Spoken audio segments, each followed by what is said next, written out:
Pemerintah Kabupaten Aceh Tengah, Aceh, melalui Dinas Perkebunan setempat melatih 165 warga menjadi petani tembakau Selasa 2 September.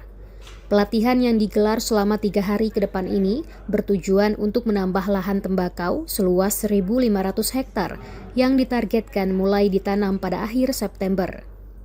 Menurut data Dinas Perkebunan, saat ini luas kebun tembakau di Aceh Tengah mencapai 1.070 hektar yang tersebar pada 14 kecamatan. Namun selama ini para petani hanya menjadikan tembakau tanaman pendamping kopi dan alpukat. Pemerintah pun mengharapkan warga mulai menjadikan tembakau tanaman utama karena harganya di pasaran saat ini tinggi, yaitu mencapai Rp300.000 per kilogram.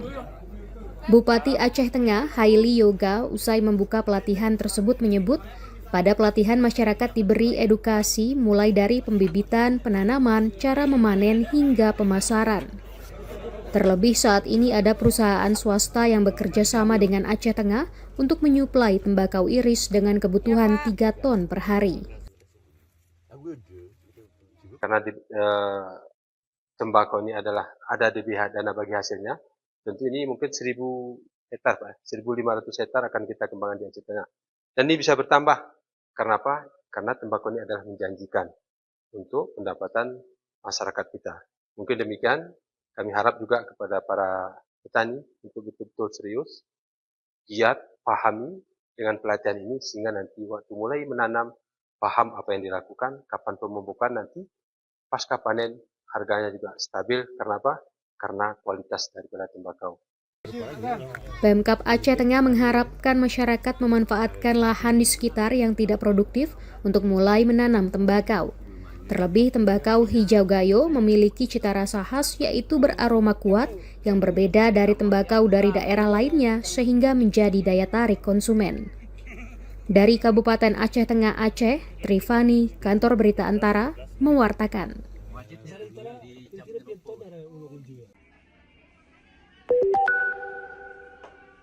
Wakil Menteri Komunikasi dan Digital, Nezar Patria, menegaskan bahwa pembatasan fitur siaran langsung atau live pada platform TikTok bukan merupakan instruksi pemerintah, melainkan dilakukan secara sukarela oleh pihak aplikasi. Usai rapat bersama Komisi 1 DPR RI di Jakarta pada Selasa 2 September, Nezar menilai pembatasan tersebut dilakukan karena banyak ditemukan konten negatif yang bertentangan dengan pedoman komunitas atau community guideline, khususnya saat aksi unjuk rasa berlangsung. Tapi perlu kami tegaskan di sini bahwa kebijakan itu bukan atas instruksi dari pemerintah, tapi secara sukarela dilakukan oleh TikTok, karena TikTok menemukan beberapa konten selama eskalasi dari peristiwa kerusuhan yang terjadi 2 hari yang lalu itu penuh dengan konten-konten negatif dan itu berlawanan dengan community guidelines yang dimiliki oleh TikTok. Demikian yang mereka umumkan kepada publik. Meski begitu, Komdigi menegaskan akan terus menjalin kolaborasi dan komunikasi dengan pihak terkait guna memberi ruang serta memaksimalkan fitur lain bagi para pelaku UMKM. Hal ini penting karena penghapusan fitur live berdampak pada para pelaku usaha yang memanfaatkan media sosial sebagai sarana untuk berjualan. Dari Jakarta, Asfar Muhammad, Rian Rahman, Kantor Berita Antara, mewartakan.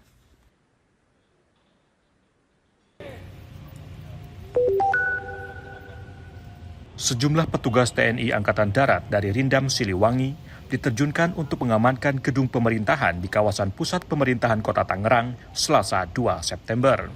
Pengamanan di kawasan tersebut tersebar ke beberapa titik, mulai dari gerbang masuk area parkir hingga kantor DPRD Kota Tangerang. Wali Kota Tangerang, Sahrudin, mengatakan pengamanan ini dilakukan untuk mengantisipasi terjadinya tindakan anarkis yang dapat merusak objek vital di Kota Tangerang. Kota Tangerang adalah rumah kita, bagaimana rumah ini juga akan menjadi surga bagi kita, terasa aman, nyaman kita tinggal di sebuah rumah, di sebuah kota. Ya, untuk itu keamanan adalah segalanya bagi kita. Kalau nggak aman, semuanya akan terganggu. Jangan pun usaha ikhtiar kita, ibadah juga terganggu juga, nggak khusyuk, kita mikirin. Kita dilibatkan 50 orang prajurit. Kemudian 50 orang tersebut kita bagi menjadi beberapa titik yang kita tempatkan. Yang pertama di sebelah barat, kemudian di sana ada pos, Pak. Kita tempatkan di sana. Kemudian di sebelah utara, di sana juga ada pos. Kemudian di sebelah timur kita bagi di situ. Kemudian sebagian juga kita dibagi pos masuk yang di sebelah sini barat dengan sebelah utara. Adapun hingga Selasa sore pukul 15 waktu Indonesia Barat, situasi di kawasan pusat pemerintahan Kota Tangerang masih terpantau kondusif. Dari Kota Tangerang, Banten, Agung Andika Indrawan, Kantor Berita Antara, mewartakan.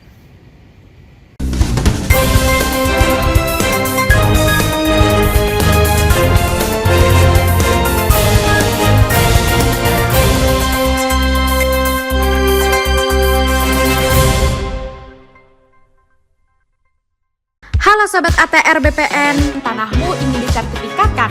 Pasang patok dulu, baru nanti tanahmu diukur. Kenapa harus pasang patok dulu?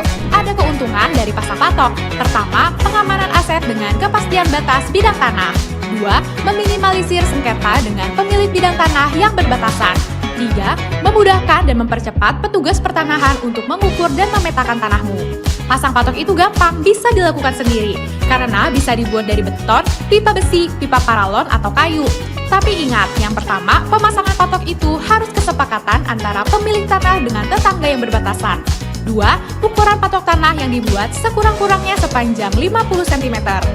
Nah, kalau patok sudah terpasang, tanahmu bisa langsung diukur petugas Kementerian ATR BPN untuk ikut program pendaftaran tanah sistematis lengkap atau PTSL. Tanahmu jadi bisa lebih cepat bersertifikat.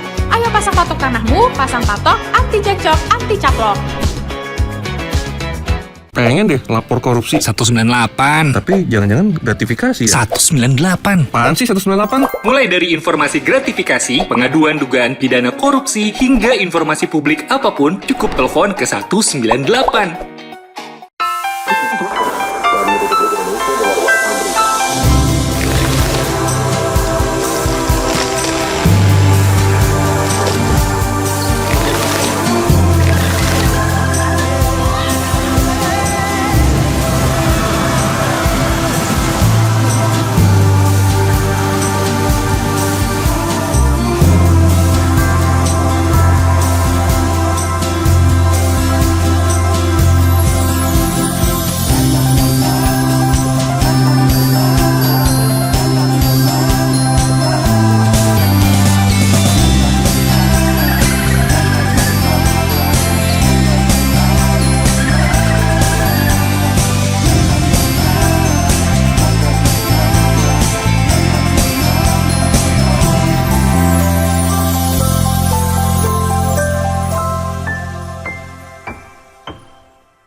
Komisi 1 Dewan Perwakilan Rakyat DPR meminta Kementerian Luar Negeri mengevaluasi sistem keamanan perwakilan Indonesia di luar negeri, yaitu mencakup penempatan personel, koordinasi dengan aparat lokal, dan mitigasi risiko.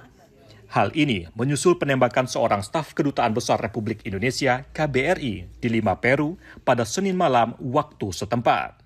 Wakil Ketua Komisi 1 DPR, Dev Laksono di Kompleks Parlemen Senayan, Jakarta, Selasa 2 September menyatakan, pihaknya juga mendesak otoritas Peru menginvestigasi dan transparan, serta memastikan pelaku diadili sesuai dengan hukum setempat dengan pengawalan aktif dari Kemlu melalui jalur diplomatik dan hukum.